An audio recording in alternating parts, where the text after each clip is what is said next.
So when you think about Halloween, what do you think about? Do you think about pumpkins? Do you think about pumpkin pie? Think about Thanksgiving? Think about the 1820s novel Sleepy Hollow? Do you think about turnips or do you think about pumpkins? And that's what we're going to be talking about here today on Derry Dinners. The question we're going to be posing is how did we come from this and they end up with this? And we'll probably make a wee bit of soup in the process.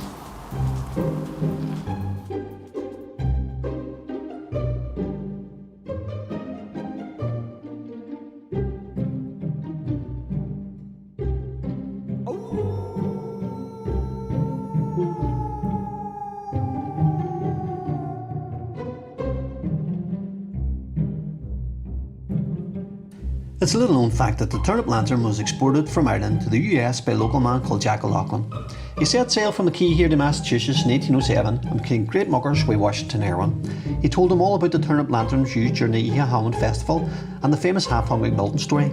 That inspired Erwin to go on and write the famous play Sleepy Hollow, and that's what made the pumpkin lantern famous in America. So basically you could say that we own Halloween. Okay, so some great information, some real fun facts here about pumpkins and turnips.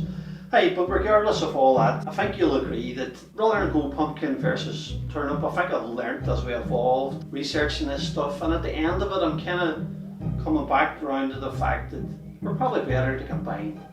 And that has inspired us now this evening to make a beautiful winter soup, pumpkin and turnip. You're going to love it. So I just want to comment on something too, that we're not usually working with pumpkins here in Northern Ireland because they are really an American thing. It's come back as we've discussed. But what they don't really tell you, or what you don't realise, is that these big pumpkins here, although they're edible, they're not really the ones you want for making stuff. You want the wee ones like this. They're called carving pumpkins, and these are like eating pumpkins. Now they do the smaller ones, but basically if you go for a smaller one, it's going to be better. And I noticed too, during the making of this program, that it's available too in a tin, which is a lot easier and they work with all together.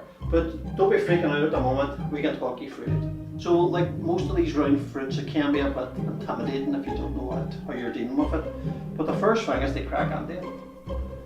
Now, I have this, but any sharp knife would work. You just chop off the top.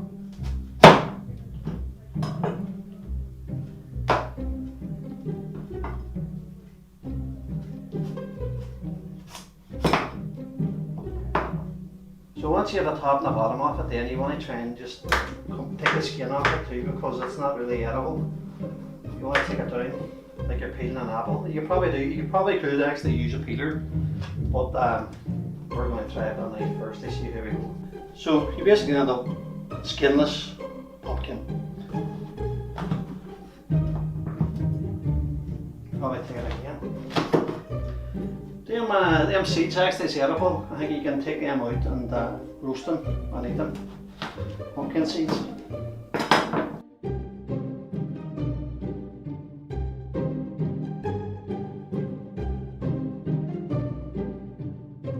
So once you have it in this workable kind of state like this, all you need to do now is chop it into cubes. And what we're going to do, we're going to chop it into cubes. Now what I didn't tell you is that, see, when we were making the turnip, and this is what was kind of out, we got the guts of the turnip, the sheeting out of the middle of the turnip, and we're going to now roast the turnip and these cubed pumpkin cubes with a bit of honey in the oven before the main part of the soup.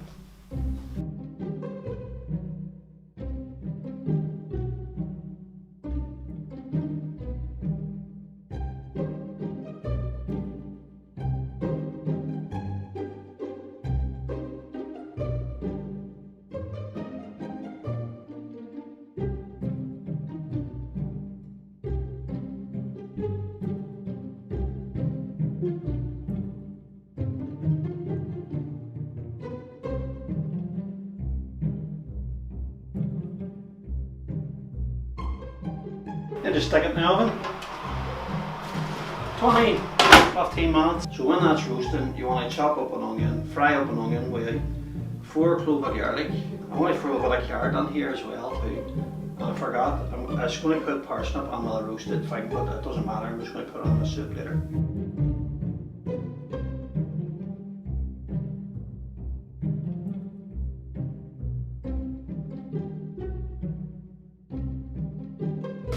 So when the pumpkin and turnips roasting, you want to be frying up a bit of onion and carrots and parsnip. You could have roasted the parsnip, but just fry it up in the pan with a bit of garlic. Just let that fry up a bit, and then when this is all roasted, we'll put that on as well.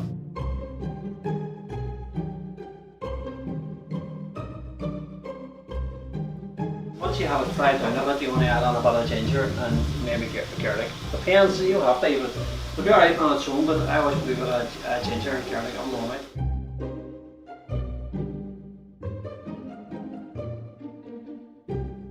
So if any of you are familiar with the Derry Dinner Series franchise, you'll realise that it has a wide viewership from all across Europe and further afield in the world, in fact. And one of our viewers kindly sent us from Bulgaria some spices that are highly recommended for pumpkin and turnip soup. Now, I can't pronounce it, however they have provided audio for us. Samardala. So really, you could add any kind of, well, you don't even need to add any herbage or spice to it, really. You really don't. Ginger and garlic, and that's optional as well. Salt and pepper would probably be enough. But we're looking to jazz things up. And really, you could put on any kind of, any spices if you want it, really. But we're going to try a wee drop of this Bulgarian stuff here. It's very nice, I've used it before. So this is optional as well, but it's a wee drop of apple cider vinegar. You could put an apple on it as well. That's actually very nice.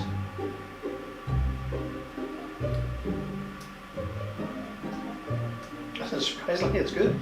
Just a couple of hugs, not a whole big massive amount. So once you have that fried down, then that apple thing fried out a wee bit. Get your roast stuff here now, it's only at the second. I'm going to take a roast out and we're just going to put that in and along the other stuff with 1.5 litres of water and 2 stock cubes, vegetable stock cubes.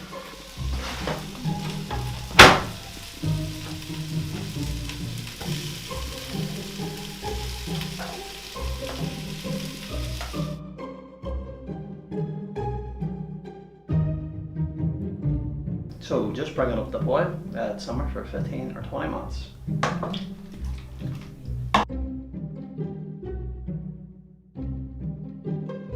Once the vegetables are soft, all you have to do is blend it then, that's it.